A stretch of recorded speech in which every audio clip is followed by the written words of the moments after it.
Hi hello welcome to NVF. సాంఘిక నాటక కళాకారులందరికీ కూడా, సాంఘిక నాటక కళాకారులు రెండు తెలుగు రాష్ట్రాల్లో ఉన్న వాళ్ళందరికీ కూడా నా యొక్క నమస్కారములు. ఇది రెండో వీడియో.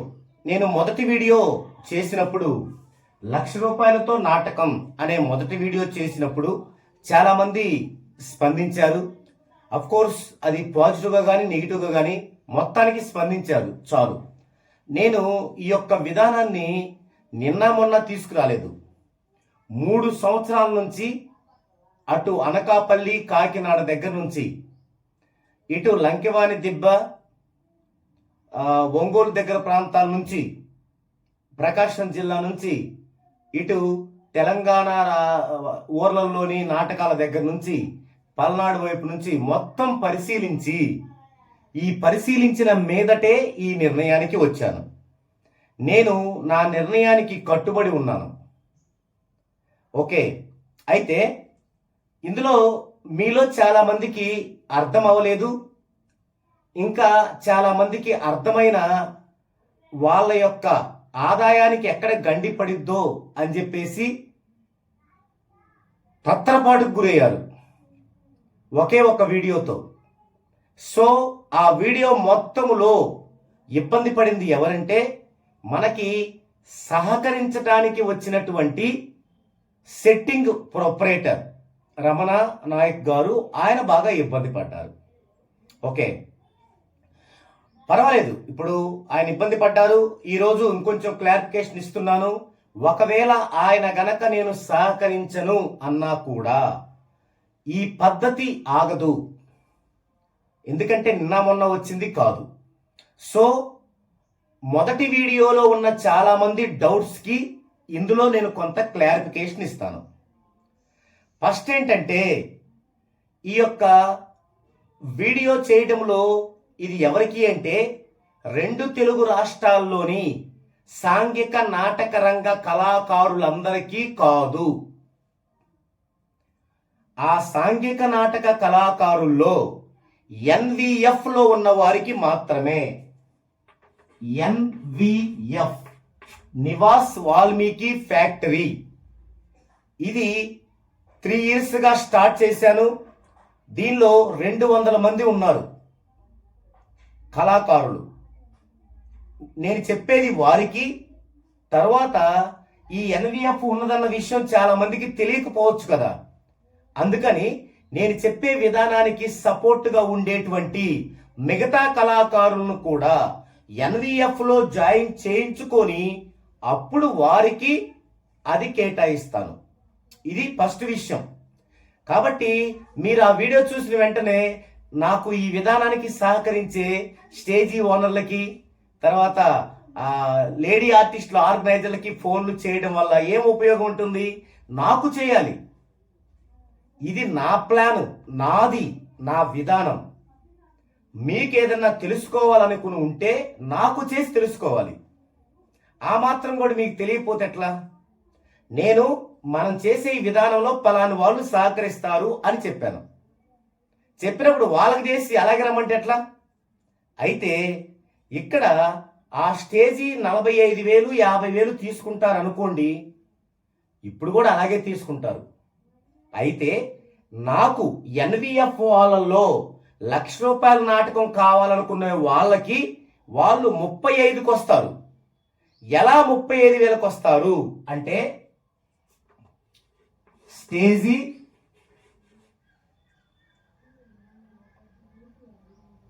కీబోర్డ్,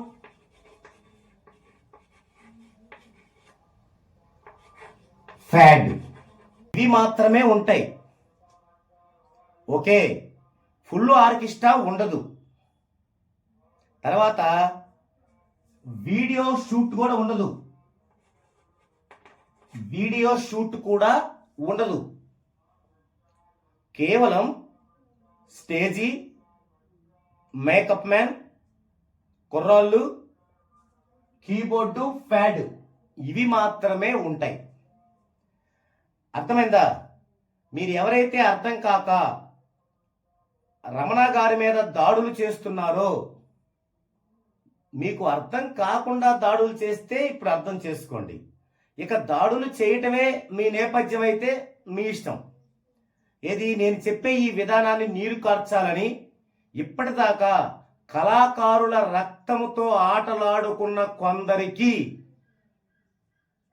ఒక రకమైనటువంటి అలజడి మొదలైంది. మీరు ఆ అలజడికి ఆజ్యం పోసి ఇలాగే కొనసాగించాలనుకుంటే మీ దాడులు చేయండి. ఎవరి మీద? ఓనర్, స్టేజీ ఓనర్ లాంటి వాళ్ళ మీద, అమ్మాయిల ఆర్గనైజర్స్ మీద, నాకు సహకరించే వాళ్ళ మీద మీ ఇష్టం అది. కానీ దాని వెనకున్న విధానం ఇది. ఓకే, ఇప్పుడు ఈ విధానానికి ఏంటి లోటు అంటే, ఒక స్టేజీతో వచ్చేటువంటి ఆర్కెస్ట్రా, సింగర్స్ ఇవన్నీ ఉంటాయి. ఓకే, మరి ఎంతమంది సింగర్స్తో పాటలు పాడించుకుంటున్నారు అర్థం చేసుకోండి. వాళ్ళు వచ్చి కూర్చుంటున్నారు, చక్కగా మెమొరీ పెట్టుకొని వేస్తున్నారు. అన్ని ప్రాంతాల్లో తిరిగాను నేను. రీసెంట్గా ఒంగోలులో మధ్యలపోడ అనే గ్రామంలో చూశాను. సేమ్ ఇదే సేమ్. ఏంటి దానివల్ల ఉపయోగం? ఈ యొక్క అవగాహనని నా ఎన్విఎఫ్లో ఉన్నటువంటి సమాజాల వారికి, ఆర్గనైజర్స్కి అర్థమయ్యేలా చెప్పుకుంటాను నేను. ఒకటి. రెండవది, వీడియో షూట్ చేస్తున్నాం. మీకు షూట్ చేసిన వీడియోని ముద్దద ముడుపుగా ఉన్నది ఉన్నట్టుగా మీకు ఇస్తున్నారా? చెప్పండి. ఎవరు? మళ్ళీ 2000 3000 వారికి ఇవ్వాలి. ఇంతకాడికి ఈ పద్ధతిలో ఏపించేటప్పుడు నేనేం చెప్తానంటే, నా ఎన్విఎఫ్లో ఉన్నటువంటి సమాజాలకి, ఆర్గనైజర్లకి, మీ ఊళ్ళో ఫోటో స్టూడియోలో ఉన్న ఒక వీడియోగ్రాఫర్ని పెట్టుకోండి. అతను 2000 2500 తీసుకొని మీకు ఇచ్చిపోతాడు. ఇవన్నీ నేను చెప్పుకుంటాను. తర్వాత చాలామంది సోదరులు కామెంట్స్లో ఏం పెట్టారంటే, పోలీసు వారి వల్ల ప్రాబ్లం అవుతుంది. ఎస్, అవుతుంది. మీరు లక్షలు పెట్టి నాటకాలు వేసుకుంటే వాళ్ళేం ఊరికే కూర్చుంటారా? మనం పెట్టే వాళ్ళ ఉంటే అందరికీ అలుస్తాయి కదా. మీరు లక్షలు పెట్టి నాటకాలు వేసుకుంటే వాళ్ళేమంటారు? మీరు హీరోలకు అందిస్తున్నారు, స్టేజ్లకు అందిస్తున్నారు, మీ దగ్గర బాగా ఉంది, మాకు కూడా ఇవ్వని అంటారు. అందుకే కదా ఈ ₹1,00,000 నాటకం పెట్టింది. ₹1,00,000 నాటకంలో పెడతాం. ఎన్విఎఫ్ ద్వారా అందరికీ కార్డులు ప్రొవైడ్ చేస్తాం. ఈ కార్డులన్నీ తీసుకొని దాన్ని ఆథరైజ్డ్ చేస్తాం. అప్పుడు ఆథరైజ్డ్ చేసినటువంటి ఆ ఆర్గనైజరు పోలీస్ స్టేషన్కి వెళ్ళి ₹1 కట్టకుండా పర్మిషన్ తీసుకునేలా చేస్తాం.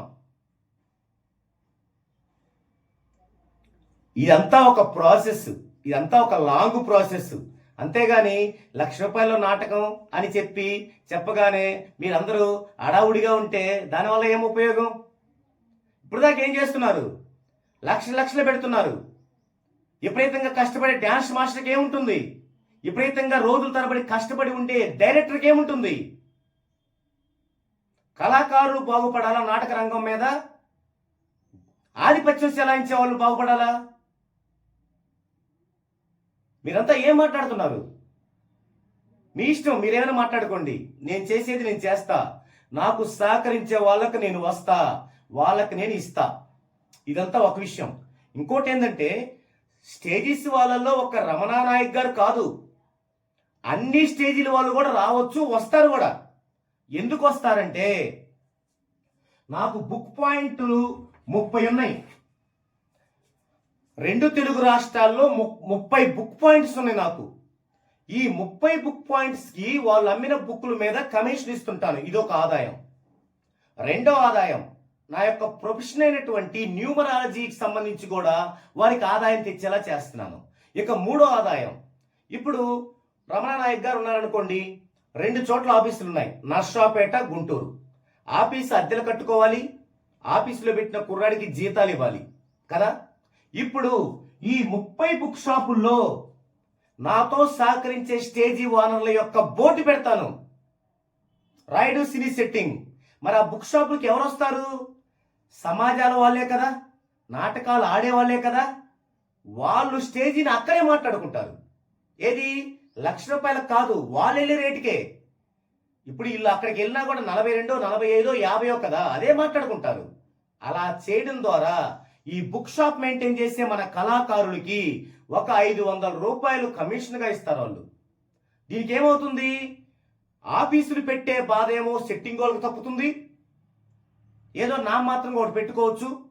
ఇక ఆ సెట్టింగ్ వాళ్ళ దగ్గరికి కారులోనో బస్సుల్లోనో వెళ్ళి మాట్లాడుకొని వీళ్ళు ఖర్చులు పెట్టుకునే బాధ సమాజాల వాళ్ళకి తప్పుతుంది. ఇది మంచిది కదా, చెప్పండి? అలాగే మనకి కలిసి వచ్చే హీరోయిన్స్, డాన్సర్స్ మన రేటుకి వస్తారు. వాళ్ళు బయట ఏది ఎన్విఎఫ్కి వస్తారు. వాళ్ళు బయట ఏం చేస్తారు? వాళ్ళ రేటుకి వెళ్తారు 30,000, 35,000 తీసుకొని. మరి వాళ్ళకు ఒక ఆఫీస్ కావాలిగా. ఈ 30 బుక్ పాయింట్స్ లో మనకు సహకరించే ఆ హీరోయిన్స్ యొక్క ఫోటోలు, వీడియోలు, వాళ్ళ అడ్రస్లు పెడతాం. అక్కడ బుక్ కోసం వచ్చిన వాళ్ళు అక్కడే డిసైడ్ చేసుకుంటారు. హీరోయిన్ ని మన వాళ్ళు చూపిస్తారు, ఇది వాళ్ళ డ్యాన్స్, వాళ్ళ డైలాగ్ చూపిస్తారు. అక్కడే డిసైడ్ చేసుకుంటారు వాళ్ళ దగ్గరే. వీళ్ళు ఎక్కడికో వెళ్ళే పని లేదు కదా. పైగా మనకు సహకరించే హీరోయిన్స్, డాన్సర్ని ఏం చేస్తామంటే, ఇక్కడ ఎవరైతే నాటకంలో ఏ పాటలు అయితే పెట్టుకున్నారో ఆ పాటల్ని ముందుగానే వాళ్ళు ప్రిపేర్ అవ్వాలి. అయ్యేలాగా మన ఎన్విఎఫ్ చూసుకుంటుంది. ఆ తర్వాత ఆ బుక్ని ప్రిపేర్ అవ్వాలి. ఇదంతా ఎన్విఎఫ్ ప్రధానంగా మన నాటకరంగ కళాకారులు కల్పించేటువంటి ఒక బెనిఫిట్ అది. ఇప్పుడేమవుతుంది? ఆర్గనైజర్లు, లేడీ ఆర్టిస్ట్ ఆర్గనైజర్లు కష్టపడాల్సిన పని లేదు. తర్వాత వచ్చేసి స్టేజీ వాళ్ళు కష్టపడాల్సిన పని లేదు. వాళ్ళందరికీ ఆదాయాన్ని చేకూర్చే పని మనం చేస్తున్నాం కదా. అలాంటప్పుడు మనకు తక్కువ ఎందుకు రారు మన ఎన్విఎఫ్ ద్వారా? అలా తక్కువగా వచ్చినప్పుడు ఏమవుద్ది? మరో కండిషన్ ఏంటంటే, దీనిలో 20 పాటలు పెట్టుకునేలా చేస్తాం. ఇప్పుడు హీరోయిన్లు ఎందుకు అడుగుతున్నారు 30,000, 40,000, 5,000 ఛార్జీలు ఎందుకు అడుగుతున్నారు? మీరు ఎక్కువ పాటలు పెట్టుకుంటున్నారు. వాళ్ళకి చాలా కష్టంగా ఉంటుంది, ఎందుకు అడుగుతున్నారు? మేము దించుతాం. దీనిలో ₹1,00,000 నాటకంలో 20 పాటలే ఉంటాయి. ఆ విధంగా వాళ్ళకి హెల్ప్ అవుద్ది. దానివల్ల ఏమవుద్ది? నాటక రంగం బాగుపడిద్ది. ఎందుకు బాగుపడిద్ది? పాటలు ఎక్కువైతే 2 రంగాల నాటకాలు ఆడించి పాటలు వేస్తున్నారు. అదే పాటలు తక్కువైతే సచ్చినట్టు పోర్షన్ చదువుతారు. దీనివల్ల డైరెక్టర్కి పేరు వచ్చింది, ఇంకా ఎక్కువ ఆఫర్లు వస్తాయి. డాన్స్ మాస్టర్కి పేరు వచ్చింది, అతనికి ఎక్కువ ఆఫర్లు వస్తాయి. హీరోయిన్కి పేరు వచ్చింది, ఎక్స్ప్రెషన్ బాగా ఇవ్వగలిగింది. ఇంత అద్భుతమైనటువంటి ప్రణాళిక ఉంది. ఇది ఎవరి కోసం? నా ఒక్కడి కోసమా? దయచేసి మీకు అర్థం కాకపోతే, నేను ఏదైనా వీడియో రిలీజ్ చేస్తే మీకు అర్థం కాకపోతే పెద్ద మనసు చేసుకొని నాకు ఫోన్ చేయండి. మీకు అర్థమయ్యేలా చెప్తాను. అంటే ఏమనుకుంటున్నానో మీకు చెప్తాను. ఇక్కడ ఎవరికెవరు శత్రువులు కాదు. ఒక అవగాహన లేకపోవడం. మనం తక్కువ పాటలు పెట్టుకుంటే ఎక్స్ప్రెషన్ ఎక్కువ ఇవ్వచ్చు. ఎక్స్ప్రెషన్ ఎక్కువ ఇస్తే జనం బాగా ఇష్టపడతారు. నాటక రంగం బతికిద్ది.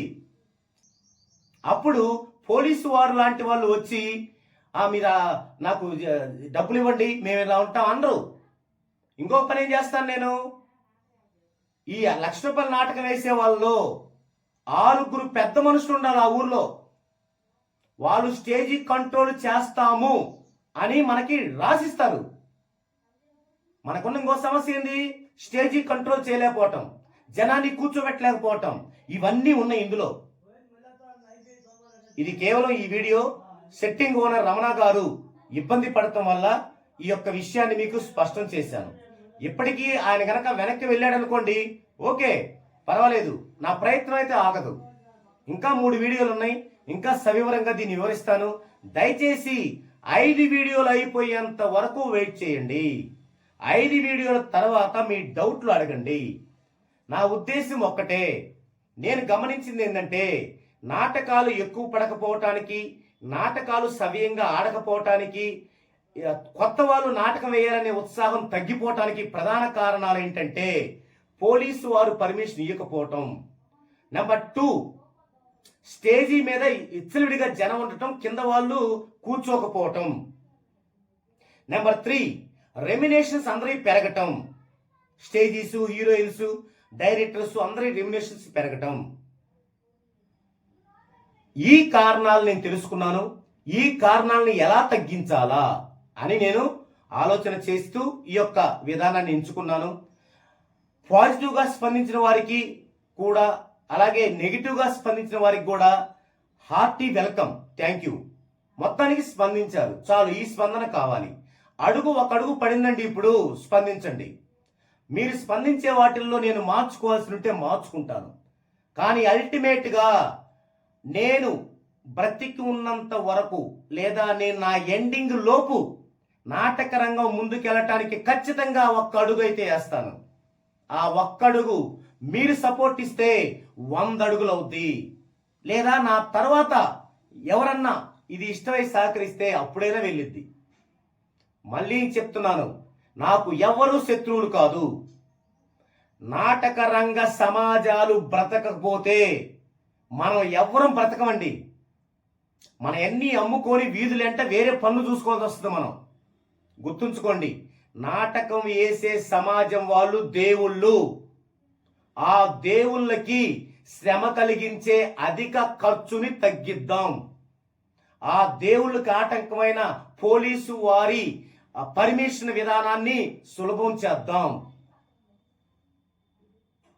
నెక్స్ట్ వీడియోల్లో హీరోయిన్ ఎలా ఉండాలి, హీరోయిన్ ఒకప్పుడు ఎలా ఉంది, ఇప్పుడు ఎలా ఉంది, అలాంటి హీరోయిన్ తయారు చేస్తుంది ఎవరు అనే టాపిక్, అలాగే స్టేజీ ఓనర్లు ఏం చేస్తున్నారు అనే విధానం, తర్వాత డైరెక్టర్, డ్యాన్స్ మాస్టర్లు ఏం చేస్తున్నారు, ఏం చేస్తే బాగుంటుంది, ఇలాంటి ఆసక్తికరమైన విషయాలు నేను 2 రాష్ట్రాల్లో తిరిగిన నా అనుభవాలు మీతో షేర్ చేసుకుంటాను. ఇది ఎవరినైనా సరే, ఎవరిని ఇబ్బంది పెట్టేది కాదు. ఎవరినైనా కనుక ఇబ్బంది పెడితే సారీ వాళ్ళకి, నాకైతే ఇబ్బంది పెట్టాలన్న ఆలోచన లేదు. Thank you. అందరికీ నమస్కారం. ముఖ్యంగా సమాజంలో ఉన్నటువంటి క్యారెక్టర్ చేసేటువంటి, నాటకం ఆడేటువంటి సమాజం క్యారెక్టర్ దేవుళ్ళకి, వాళ్ళని ఆర్గనైజేషన్ చేసే ఆర్గనైజర్ దేవుళ్ళకి మరీ నమస్కారాలు. Thank you.